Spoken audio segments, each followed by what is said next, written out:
Imagine this. You've just hit your first financial milestone. Maybe it's $1,000 in the bank, maybe $5,000, or even $10,000. That's exciting, right? But then comes the question, what do you do next? Do you spend it, invest it, save it, or do you risk it all? Today, we're going to break down exactly what you should do when you hit your first $1,000, $5,000, and $10,000. By the end of this video, you'll have a clear roadmap to turn these milestones into the foundation of lasting wealth. Before we start, hit that subscribe button and turn on notifications so you never miss strategies to grow your money smarter and faster. Let's start small. Your first $1,000 is huge, not because it's life-changing, but because it proves something. Far more important, you can make money. You've created a financial habit, and now it's time to make it work for you. Think of your first $1,000 as the seed of a tree. It's tiny, but with the right care, it can grow into something huge. And just like a tree, your money needs the right environment to thrive. Yes, it's tempting to reward yourself. Maybe a dinner, a gadget, or a short trip. Do it, but keep it reasonable. Rewarding yourself reinforces the habit without destroying your momentum. I remember when I made my first $1,000. I bought a small gift for myself, but I still saved most of it. That small act of self-reward helped me feel proud without breaking the bank. Now, how can the average person save $1,000? Start by cutting small unnecessary expenses. Brew your coffee at home instead of buying it every morning. Cancel unused subscriptions. Sell things you no longer use. Even putting aside $50 a week adds up to $1,000 in 5 months. If you can save $100 a week, you could reach $1,000 in just 10 weeks. That's less than 3 months. The key is small, consistent steps. If you don't already have one, your first $1,000 is a perfect start for an emergency fund. Even a small buffer can save you from high-interest debt when unexpected expenses pop up. Imagine your car breaks down or your laptop dies. Instead of stress and scrambling for money, you have a cushion that gives you control. If you're carrying credit card debt or payday loans, paying those off should be a priority. Remember, no investment or side hustle can beat 20% plus interest rates. Clear the debt first. It's like removing rocks from your garden before planting your seeds. Spend a small portion, maybe $100, $200, on books, online courses, or tools that improve your skills. This is the first investment that gives you exponential returns over time. Think of it like buying a small tool for your toolbox. One tool can help you build a house, or in this case, build your income. Even if it's just $100, start investing. Whether it's a high-yield savings account, a micro-investing app, or a low-cost ETF, getting into the habit of investing is more important than the amount. By the time you're done with your first $1,000, you've learned discipline, savings, habits, and the excitement of growth. That's the true win, not the number itself. Now things start to get serious. $5,000 is where you start to feel real financial power. You're no longer just testing the waters. You're building momentum. Think of $5,000 as your financial engine. It's not huge, but it's enough to get you moving faster. With this amount, you can take calculated actions that create more money rather than just watching it sit in a bank account. How can the average person save $5,000? It depends on your income, but let's break it down. If you can save $200 a week, you'll reach $5,000 in about 25 weeks, just over 6 months. If your weekly savings are closer to $100, it will take roughly a year. And if you can only save $50 a week, you'll reach $5,000 in about 2 years. The important thing is consistency. Use side hustles, cut unnecessary expenses, and automate your savings so it happens without you thinking about it. Aim for 3 to 6 months of living expenses in an emergency fund.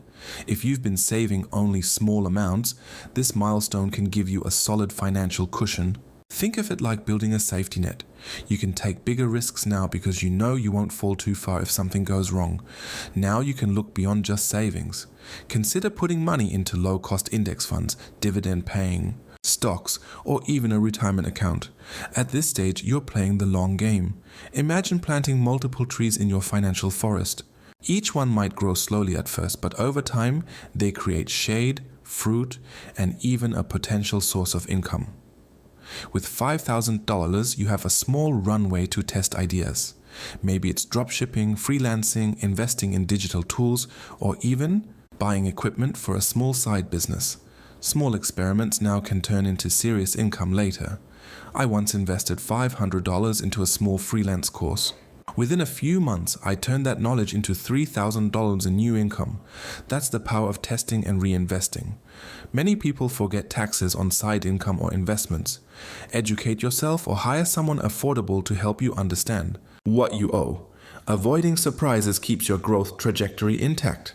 It's like checking your map before a road trip. You'll avoid expensive detours. Consistency is key. Keep tracking your income, spending, and investments. Tools like spreadsheets or apps can make this painless. The habit of tracking turns you from a passive observer into an active driver of your finances. At $5,000, your mindset should shift.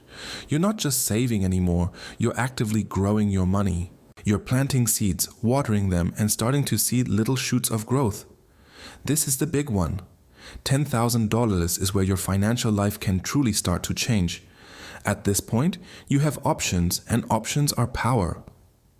How can the average person save $10,000? Let's break it down based on realistic weekly savings. Save $500 a week, reach $10,000 in 20 weeks, about 5 months. Save $250 a week, reach $10,000 in 40 weeks, roughly 10 months. Save $100 a week, reach $10,000 in 100 weeks, just under 2 years. Combine savings with side hustles, bonus income, or small investments. Every little bit helps, and compounding will accelerate your progress. Open a brokerage account if you haven't yet. Look into tax-advantaged accounts like IRAs or HSAs if applicable. Consider professional advice for investment diversification. Think of it like upgrading from a bicycle to a car. Your potential to move forward grows tremendously. With $10,000, you can invest in things that were out of reach before: real estate crowdfunding, dividend growth stocks, ETFs, or even a small business. I know someone who invested $10,000 into a small online business. Within a year, it grew into a side income that exceeded their full-time salary. Opportunities open up once you have a real base to start from. At this stage, insurance becomes important: health, disability, or renter's insurance. You want to make sure an unexpected event doesn't wipe out everything you've built. Think of it like putting a fence around your garden. You've worked hard, and now you want to protect it. Your first $10,000 is proof that you can make and grow money. Start thinking in multiples, not single increments. What would your next $10,000 look like? How can you scale your skills and investments? This is where your mindset shifts from surviving to thriving. Some successful people recommend charitable giving at this stage. Not only does it feel good, but it also builds habits of abundance and perspective. Giving back is a way of reinforcing that your wealth is not just about you, it's about impact. At $10,000, your financial life has shifted. You're no longer just earning, you're building. And with discipline, that $10,000 can eventually become $100,000 or more. The real magic is compounding, not just in money, but in habits, knowledge, and experience. So there you have it. The roadmap from your first $1,000 to $10,000 isn't just about the numbers. It's about the habits, the mindset, and the choices you make along the way. Celebrate small wins, save smart, invest wisely, and never stop learning. If you found this video helpful, smash that like button, share it with someone who's starting their financial journey, and subscribe for more strategies to grow your money, your mindset, and your life. Remember, wealth isn't about luck, it's about action. Which milestone are you at right now? Comment below. I'd love to hear your journey.